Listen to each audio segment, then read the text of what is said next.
Hello, welcome back to the channel. My name is Spike and welcome to episode 1 of Sunday Super Cup Classics, the fantasy league where I take on some classic tracks in cars from the 60s and 70s using good old-fashioned Assetto Corsa mods. So we've got ourselves a championship setup here in Content Manager. 8 rounds, so over the next 8 weeks on a Sunday I'm going to sit down and I'm going to drive this classic GTR RSR from 1974 around some awesome old tracks, including an old version of Laguna Seca, old versions of the Nordschleife, Zolder from 67, an old Snetterton as well, and a little trip to Argentina as well, just to really round things off in the Americas. In terms of the rules for the championship, we've got 23 or 24 competitors, all AI of course.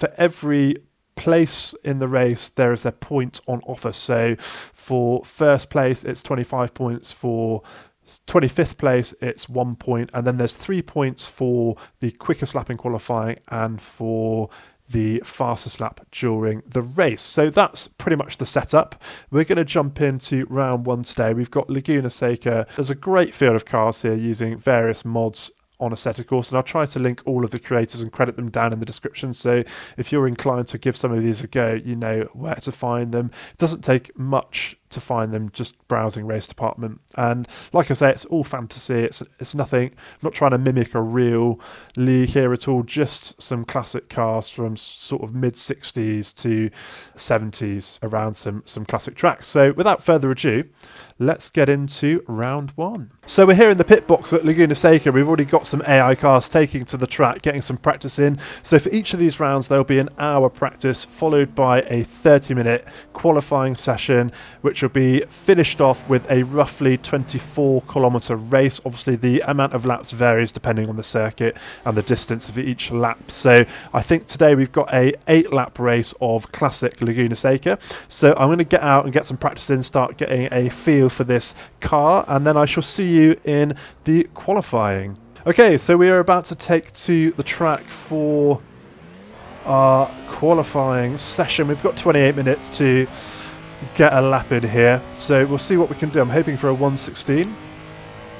Already we're seeing the one of the interesting nuances with this older version of the circuit, with the pit boxes on the opposite side of the home straight.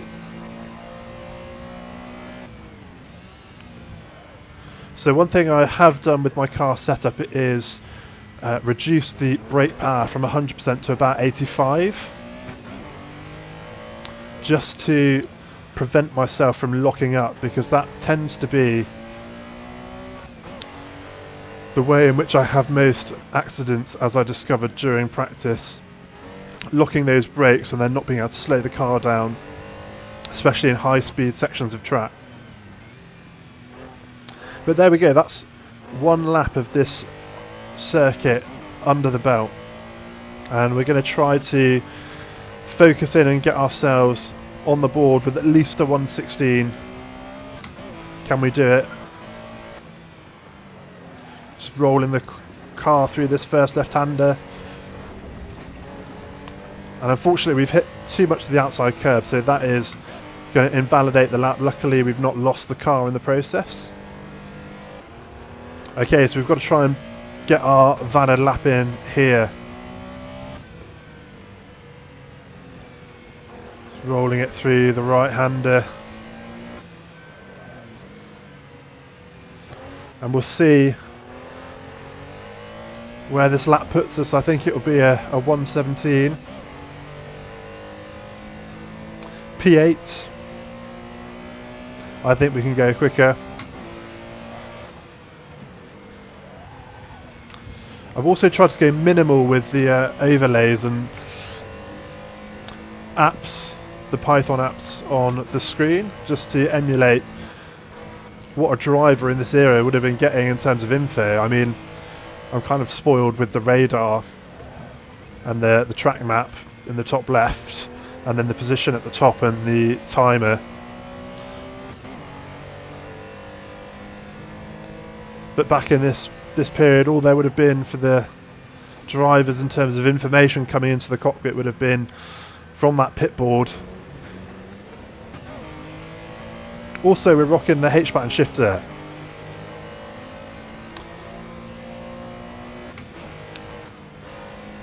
I finally have the USB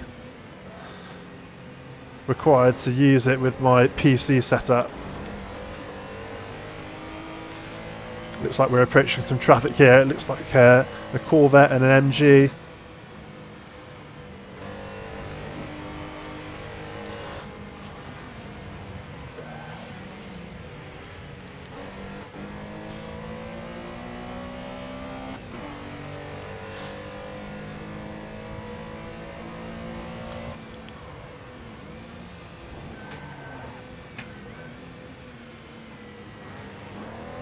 See if we can follow this Corvette down the hill.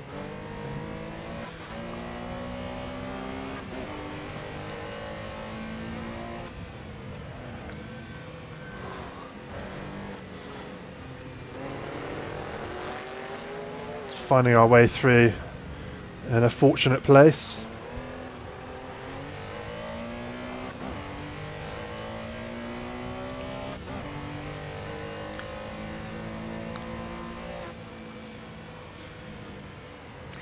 So it looks like we've managed to improve our lap time there. We're in currently a provisional P6.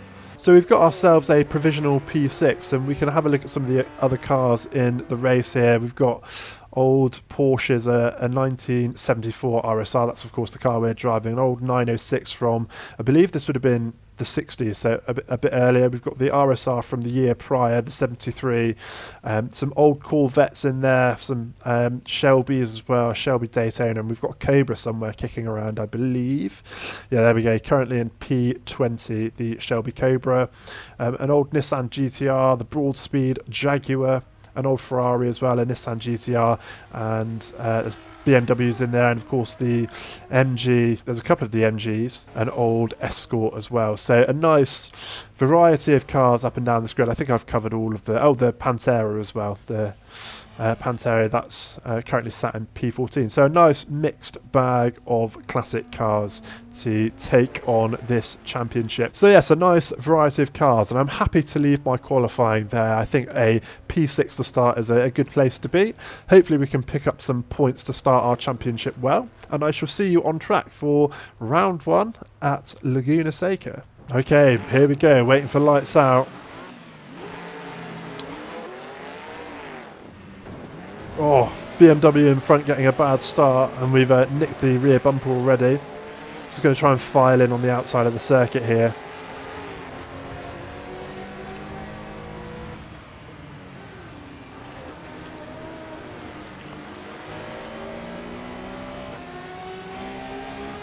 And it's going to be compressed for the first couple of laps. We've got 8 laps to survive around here. As we come up the hill towards the corkscrew for the first time. Got to be careful going through that first left-hand kink.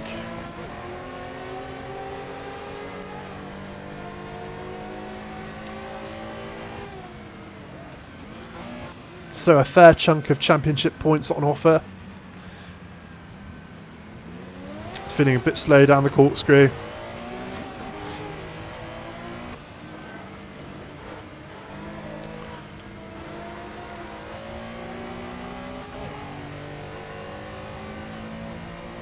And I think we're currently in P8.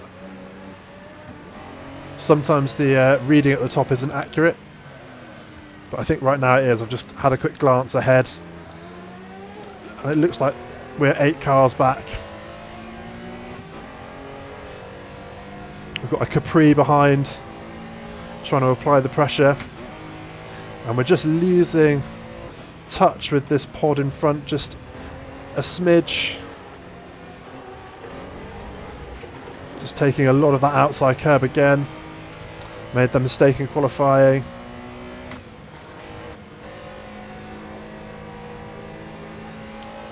Hopefully we can tighten this gap and see if we can pick up some more positions. So far the AI doing a superb job of handling this circuit.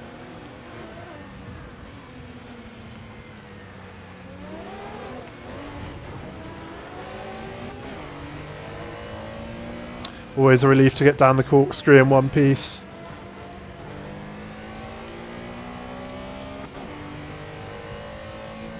As we come towards the end of lap 2, still in P8.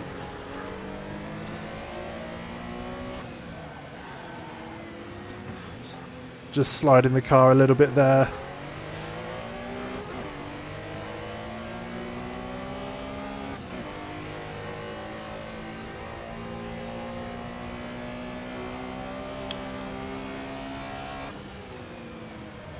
Got to try and slow it. That curb, that's playing with fire. Each time I hit that, there's that risk of it pinging the car off the tarmac.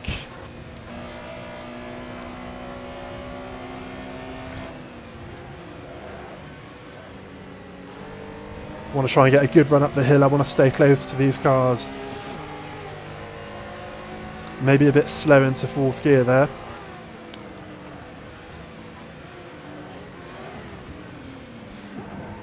Oh,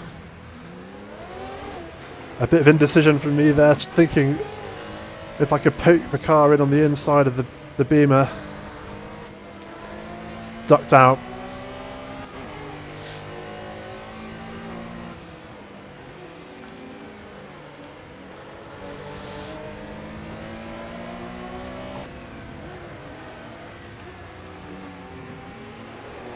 Down into second.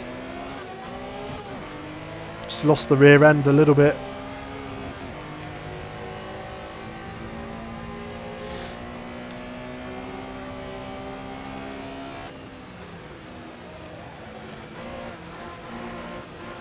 Trying to go slower through this sector and miss that curb. And to be fair, 8th place would be a fair chunk of championship points in round 1. It wouldn't be the worst thing in the world. Be nice to get a few more though.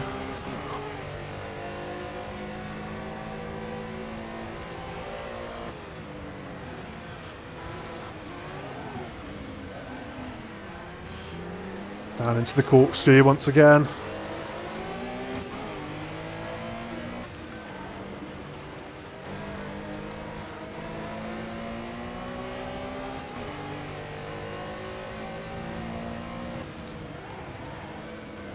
Oh,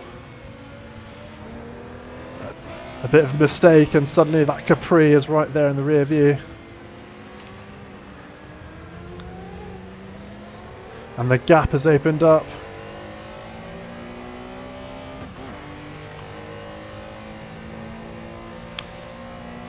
As we begin lap 5.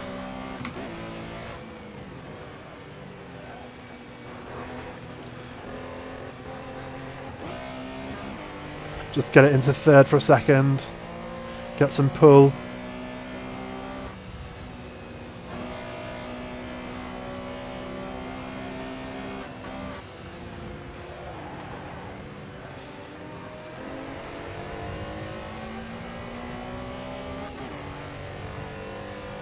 And we're reading as P7 currently, so I don't know if a car ahead has had an issue. Don't know when that ticked over from P8 to P7. And we're right back on the tail of this BMW again.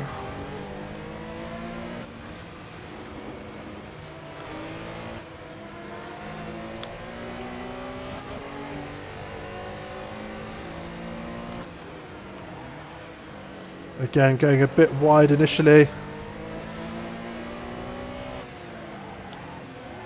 Ooh.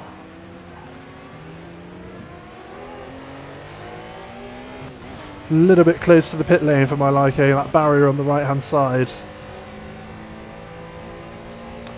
As we begin lap 6.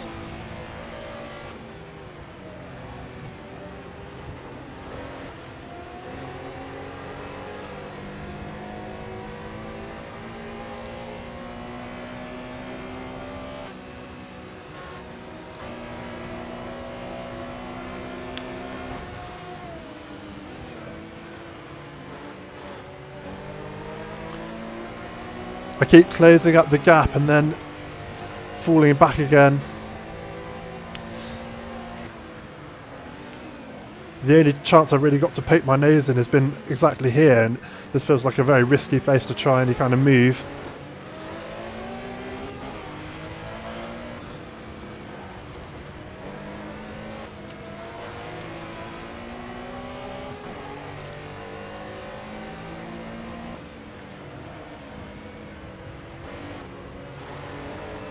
Just got to be careful of this pit wall this lap.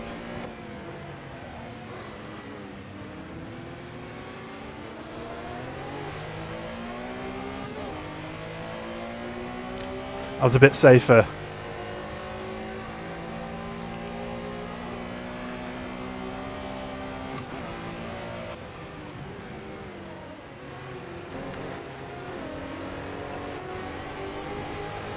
We're close now.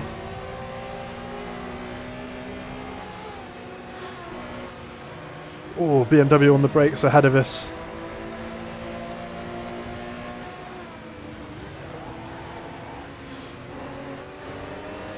Try to hold the inside line there in the hope of there being a small window, but actually it's just caused us to fall back again. Oh.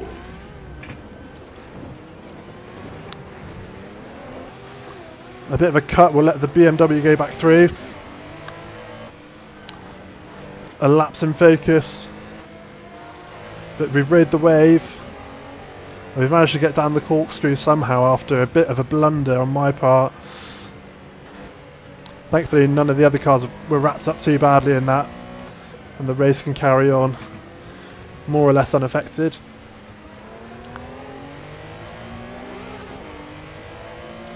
As the leader gets onto the final lap and we follow, and we're probably too far back now to do anything about our current position. Have to roll it through turn one.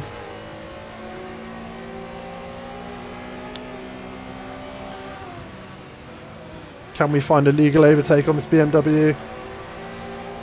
It's pulling away from us up the hill again. Oh, a bit of a nick there, just trying to force the door open. And that Capri is probably our main concern now.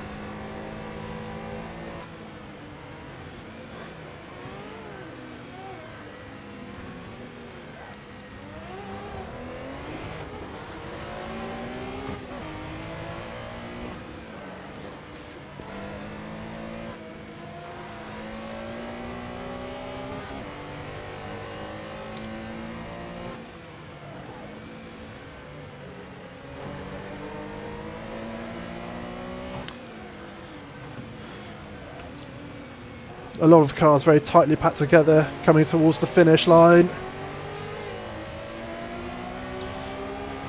And sadly we've not managed to affect the overtake on this BMW, but we have bagged ourselves a big chunk of championship points. So there we have it then, a big chunk of Super Cup points for round one at Laguna Seca to carry into Buenos Aires for round two. We can jump into Content Manager and have a look at those standings in just a moment. Picked up 19 championship points in round one, and I think we can do that consistently across the 8 rounds. We might end up somewhere near the top, although the competition is stiff, with Chenevier, Frank and Ingrassa picking up the podium positions, and also Chenevier there has picked up the bonus 3 points for fastest lap during the race and pole lap in qualifying. A good start to this Sunday Super Classics Cup. If you've enjoyed the video, then do consider subscribing to the channel. Any support's greatly appreciated. Otherwise, have a wonderful rest of your day, and I shall see you in the next one.